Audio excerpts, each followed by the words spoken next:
बिस्मिल्लाहिर्रहमानिर्रहीम। आज दही बड़े खाने को दिल कर रहा था,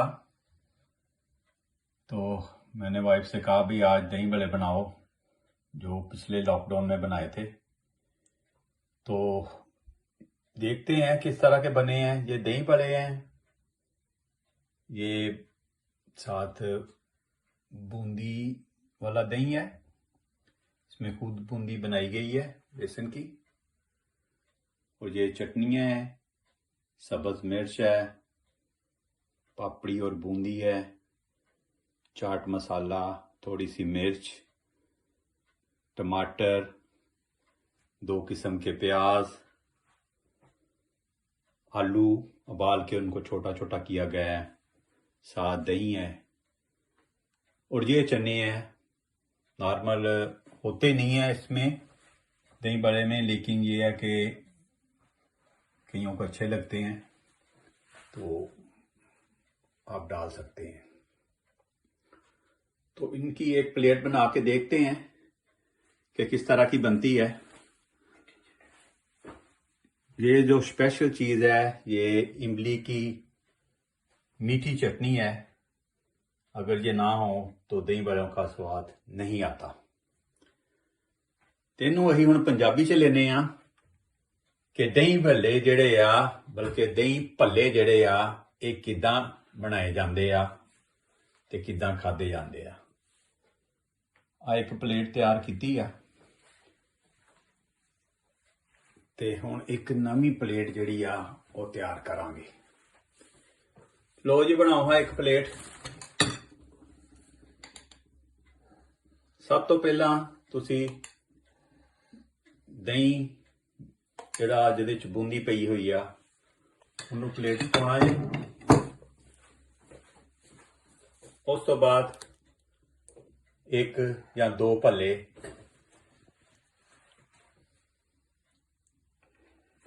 ਲਿਆਓ ਪਲੇਟ 'ਚ। ਦਹੀਂ ਦਾ ਬਹੁਤ ਖਿਆਲ ਕੀਤਾ ਜਾਵੇ ਕਿ ਦਹੀਂ ਜਿਹੜਾ ਵਾ ਉਹ ਤੁਹਾਡਾ ਮੋਟਾ ਹੋਣਾ ਚਾਹੀਦਾ, ਪਾਣੀ ਵਰਗਾ ਪਤਲਾ ਨਹੀਂ ਹੋਣਾ ਚਾਹੀਦਾ। ਜੇ ਮੋਟਾ ਹੋਏਗਾ ਦਹੀਂ ਤੇ ਉਹ ਚੰਗਾ ਲੱਗੇਗਾ। ਥੋੜੇ ਜਿਹੇ ਪਿਆਜ਼ ਪਾਓ ਉੱਤੇ,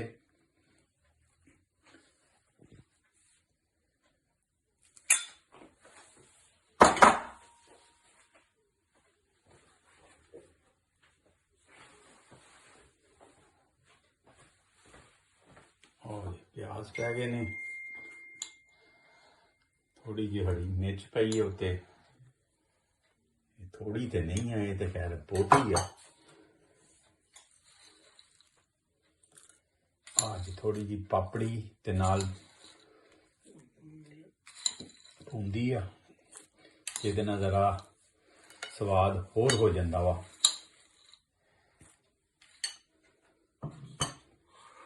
नाल तुसी टमाटर पा लो जिन्ने कि तुसी खाना चाहुंदे हो। बहुते भी टमाटर जिहड़े आ वो नहीं होने चाहिए। इस तो बाद तुसी आलू लो। आलू नूं बहुत तरीके नाल कटिया जांदा वा, बहुत छोटे छोटे है जिस तरह तुसी देख रहे हो, क्योंकि अगर तुसी वो डकियां वांगू कटोगे तो वो बुरे लगणगे। उन्हां दी शक्ल भी चंगी होनी चाहिए आ। कहंदे हुंदे आ चीज़ जिहड़ी आ खाण ते स्वाद उदों ही हुंदा जे उहदी शक्ल भी चंगी होवे, ते अगों खाण वाला भी जिहड़ा होवे उहदी भी शक्ल चंगी होनी चाहिए आ। चने जिहड़े आ तुसी पा लो, ना भी पाओगे तो कोई हर्ज नहीं। उस तो बाद फिर तुसी थोड़ा जिहा दही पाओ उहदे उत्ते, फिर उहदे उत्ते तुसी फिर दही पा लो। दही दे उत्ते बड़ा जोर रखो, क्योंकि दही अगर तुहाडा भल्लियां च थोड़ा होएगा तो वह भल्ले नहीं बनणगे।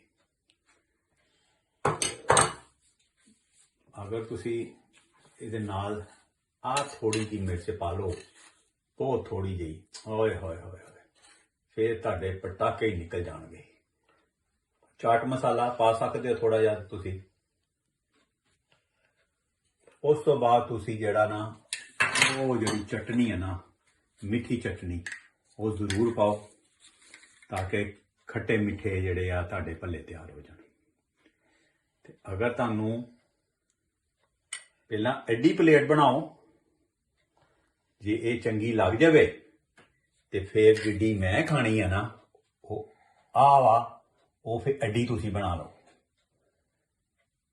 ਤੇ ਫਿਰ ਆਪਣੀ ਵਾਈਫ ਦੇ ਨਾਲ ਜਾਂ ਬੱਚਿਆਂ ਦੇ ਨਾਲ ਬੈਠ ਕੇ ਤੁਸੀਂ ਖਾ ਸਕਦੇ ਹੋ।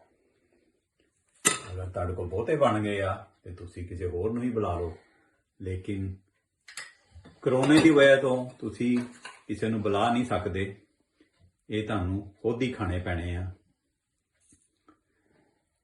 ਲੋ ਜੀ, ਮੈਂ ਆਖਿਆ ਸਾਰਾ ਕੁਝ ਪੈ ਗਿਆ ਇਹਦੇ ਉੱਤੇ, ਦੇਖਣ 'ਚ ਵੀ ਅੱਛੇ ਲੱਗ ਰਹੇ ਆ ਤੇ ਮੇਰਾ ਖਿਆਲ ਆ ਕਿ ਖਾਣ 'ਚ ਵੀ ਚੰਗੇ ਲੱਗਣਗੇ।